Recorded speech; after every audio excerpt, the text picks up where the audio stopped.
नमस्कार, सुप्रभात बच्चों। कैसे हैं आप सभी? आशा करती हूँ कि अच्छे होंगे और अपनी पढ़ाई लगातार कर रहे होंगे। मैं आपकी हिंदी की अध्यापिका। आइए हम पढ़ते हैं क्या कक्षा 3 का अध्याय 19 कहानी लेखन। कि कहानी लेखन क्या है, क्यों लिखते हैं, ठीक है। देखिए, देखो बच्चों, आपने अपनी दादी से नानी से कहानियां तो अवश्य सुनी होंगी। आपने सबने कहानियां सुनी होंगी, मैंने सुनी है खुद। मेरी दादी ने मुझे कहानी सुनाई है, मेरी नानी ने मुझे सुनाई है, और मुझे कहानी सुनना बहुत अच्छा लगता है। ठीक। कहानियों को सुनना ही नहीं, पढ़ना भी रोचक होता है।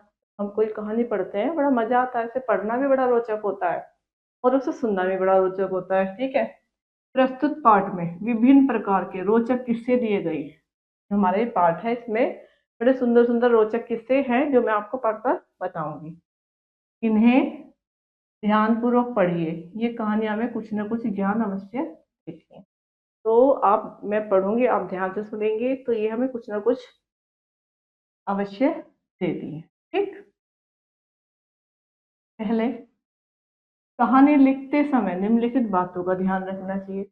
जब हम कहानी लिखते हैं ना, हमें कुछ बातों का ध्यान रखना पड़ता है। वो क्या है, चलो देखते हैं। एक, कहानी की उचित रूपरेखा बना लेनी चाहिए। कहानी की उचित रूपरेखा बना लेनी चाहिए। कहानी का प्रारंभ रोचक व आकर्षक होना चाहिए। जब कहानी को हम शुरू करते हैं तो उसका जो क्या होना चाहिए, प्रारंभ बड़ा रोचक होना चाहिए और थोड़ा सा आकर्षक होना चाहिए। ठीक। 3, कहानी की भाषा सरल होनी चाहिए। कहानी की भाषा कैसी होनी चाहिए? सरल होनी चाहिए। और 4, कहानी का अंत उससे मिलने वाली शिक्षा के अनुरूप होना चाहिए। ठीक। चलो आइए पढ़ते हैं कहानी। तो कहानी क्या है? देखिए, चींटी और पक्षी।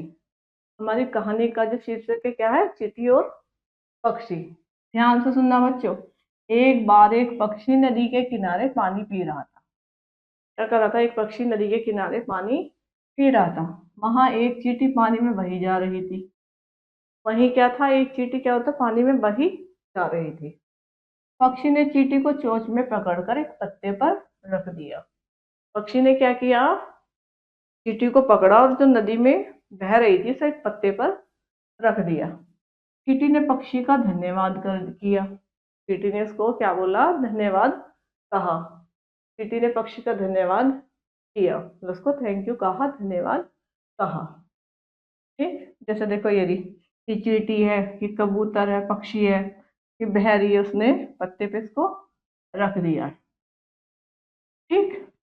कुछ दिन बाद वही पक्षी एक वृक्ष पर बैठा था। जो पक्षी था, कुछ दिन बाद वो वृक्ष पर बैठा था। एक शिकारी बंदूक लेकर उसे निशाना बना रहा था। तो क्या कहते हैं, शिकारी होते हैं जो शिकार करते हैं, जंगलों में पक्षियों को मारते हैं। उसको क्या करा? निशाना बना रहा था। चींटी ने पक्षी को पहचान लिया। चींटी ने क्या किया? कोई पक्षी ने क्या करती, चींटी की मदद की थी, तो उसने क्या, उसको पहचान लिया।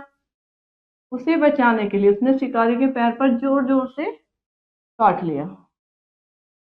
पैर पर क्या कर लिया उसके? वो जोर से, या जोर से काट लिया। ठीक।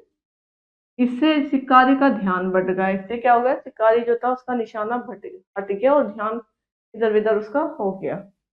निशाना चूकने से पक्षी की जान बच गई। जब निशाना चूक गया, क्या हो गया? पक्षी की जान बच गई। ठीक है। इस प्रकार चींटी ने पक्षी के उपकार का बदला चुका दिया। ठीक। इस प्रकार चींटी ने क्या किया? अपने उपकार का बदला चुका दिया। तो शिक्षा क्या मिली हमें इस कहानी से? देखिए, भलाई करने का परिणाम भला ही होता है। तो हमें क्या शिक्षा मिलती है इस कहानी से? कि जब हम जैसा करते हैं हमें वैसा ही फल मिलता है। ठीक है। तो कि भलाई करने का परिणाम हमेशा भला ही होता है। अब यहाँ देखिए दूसरी कहानी। ठीक है। रंगा सियार। ये कहानी है रंगा सियार की। देखो, ये रंगा सियार, ये जो है, ठीक। क्या, एक सियार घूमता घूमता जंगल से दूर निकल गया। नदी पर कुछ धोबी कपड़े धो रहे थे। सियार नील के टब में गिर गया। क्या था, जब वो घूमते घूमते बहुत दूर निकल गया तो क्या था, हाँ, नदी पर कुछ कपड़े धो कपड़े क्या करते, धोबी धो रहे थे, और नील के टप में क्या हुआ, वो सियार नील के टप में गिर गया, वह नीला हो गया। रंगा सियार जब जंगल पहुंचा तो उसे कोई पहचान न पाया। जब वो नील में रंगा हुआ सियार जंगल में पहुंचा तो उसे कोई पहचान नहीं पाया। रंगा सियार सब जानवरों का राजा बन बैठा। जब वो रंगा हुआ था नील में तो क्या हुआ, वो सब जानवरों का राजा बन बैठा। ठीक, सब जानवर उससे डरने लगे, सब जानवर भी राजा है, सियार राजा है, सब क्या करने लगे, उससे डरने लगे। एक दिन जंगल में एक सियार रोने लगा। ये क्या होता है, जो सियार होते हैं ये एक रोने लगता है तो सब बाकी सभी भी रोने लगते हैं, तो क्या करा, एक दिन वो रोने लगा। रंगा सियार भी मुंह उठाकर रोने लगा, तो उसे भी हुड़क आई ना अपने रोने की, कि भाई जो था असली में वही होता है, तो वो रोने लगा जब उसके बाकी के दोस्त रोने लगे। सब जानवर उसे पहचान गए, सब जानवरों को, तो बड़े कलबद होते हैं, तेज होते हैं, उसको पहचान लिया। रंगा सियार जान बचाकर भाग गया। क्या किया, वो अपनी जान बचाकर वहां से भाग गया। ठीक, देखिए, शिक्षा। तो हमें इस कहानी से क्या शिक्षा मिलती है, शिक्षा क्या मिलती है, ये देखिए, झूठ एक न एक दिन सामने आ ही जाता है। तो बच्चों, हमें शिक्षा मिलती है कि झूठ एक ना एक दिन सामने आ ही जाता है, तो हमें कभी भी झूठ नहीं बोलना चाहिए। ठीक, देखिए अब हमारी तीसरी, गधे की छाया का लालच। गधे की छाया का लालच, हमारी कहानी का नाम है गधे की छाया का लालच। देखिए, एक बार की बात है, क्या, एक व्यक्ति अपने निवास स्थान से बहुत दूर किसी शहर की ओर निकला। एक बार की बात क्या, भाई एक व्यक्ति जो है अपने निवास स्थान से, जहां पर वो रहता था, कहाँ की ओर निकला, शहर की ओर निकला। रास्ते में तेज धूप से परेशान होकर उसने बहुत से उपाय किए। धूप तेज थी तो वह अनेक उपाय करता रहा, जैसे पेड़ के नीचे रुका, पानी पिया, सिर पर कपड़ा डाला आदि।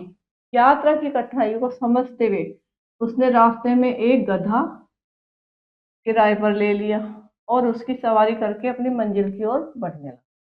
भाई देखो, धूप तेज थी, कभी पेड़ की छाए के नीचे बैठा, कभी पानी पिया, और क्या किया, कहीं सिर पर कपड़ा डाला। ये सब उसने किसने किया, गर्मी से बचने के लिए। तो यात्रा की कठिनाई को समझते हुए उसने रास्ते में गधे को कहाँ पे लिया, किराए पर ले लिया, और अपनी मंजिल की ओर बढ़ने लगा। ठीक, गधा, उसका मालिक और यात्री चल पड़े। कौन चल पड़े, ये सब आगे चल दिए। यात्री गधे की पीठ पर बैठ गया और गधे का मालिक गधे की लगाम थामे आगे आगे चलने लगा। धूप और तेज हो गई, यात्री गधे से उतरकर इधर उधर छाया तलाशने लगे कि थोड़ा आराम कर ले, परंतु उसे कहीं भी जगह नहीं मिली, और वह धूप से बचने के उपाय ढूंढ ढूंढ कर परेशान हो गया। ठीक है, तो उन्होंने, गधे का मालिक आगे आगे रोज जो गाँव निवास से निकला था, गांव से शहर के लिए, वह गधे पर बैठ गया। तो धूप तेज थी, सब इधर उधर भटक रहे थे धूप के लिए कि हम धूप से बचें, तो क्या उसको कहीं जगह नहीं मिली। ठीक है, ये रहा, और वह धूप से बचने के लिए उपाय ढूंढ ढूंढ कर क्या हो गया, परेशान हो गया। ये देखिए, ये रहा, जब दिख रहा है आपको चित्र के माध्यम से, स्टोरी में चित्र भी है, चित्र भी आप ठीक से देख सकते हैं। ये देखिए, आखिर में उसे एक उपाय सूझा कि क्यों न गधे की छाया में थोड़ा सुस्ता लूं। तो क्या उपाय सूझा, गधा खड़ा, उस गधे की जो परछाई आ रही थी, छाया आ रही थी, उसके नीचे में के पीछे सुस्ता लूं। यात्री उसकी छाया बैठ गया। यात्री क्या होता, गधे को खड़ा किया और उसकी जो परछाई आ रही थी, छाया आ रही थी, उस पर बैठ गया। गधे के मालिक ने जब देखा कि वह तो धूप में खड़ा है और यात्री उस गधे की छाया के मजे ले रहा है, जब उसके गधे के मालिक ने देखा भाई मेरा गधा तो धूप में खड़ा है और यात्री इसकी छाया के मजे ले रहा है, तब यात्री ने उससे कहा, हटो यहाँ से, यह मेरा गधा है, मैं इसकी छाया में लेटूंगा। तो उन्होंने कहा, भाई यहाँ से हट जाओ, मेरा गधा, ये मेरा गधा है और उसकी छाया में मैं लेटूंगा। यात्री चिल्ला उठा, अरे वाह, पूरे एक दिन के पैसे दिए। अरे वाह, पूरे एक दिन के पैसे दिए। मैं ही इसकी छाया में लेटूंगा तब। गधे का मालिक चिल्लाया, ज्यादा होशियार बनने की कोशिश मत करो। गधे का मालिक क्या करा, चिल्लाया, मैं ही इसकी छाया में बैठूंगा। दोनों की लड़ाई देखकर वहां से गधा भाग खड़ा हुआ। तो ये तो नहीं था कि दोनों की लड़ाई होने लगी आपस में कि मैं इसकी छाया में बैठूंगा, मैं इसकी।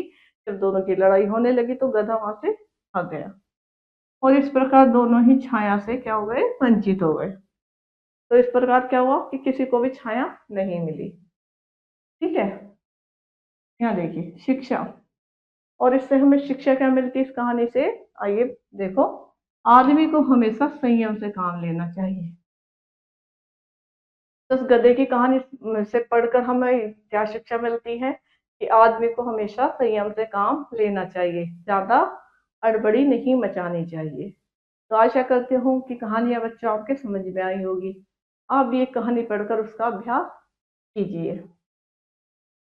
और आज का अध्याय हमारा यहीं समाप्त होता है। आशा करूंगी आपको समझ में आया होगा। और हम मिलेंगे आपको एक नई कक्षा में एक नए अध्याय के साथ। जब तक के लिए नमस्कार, धन्यवाद।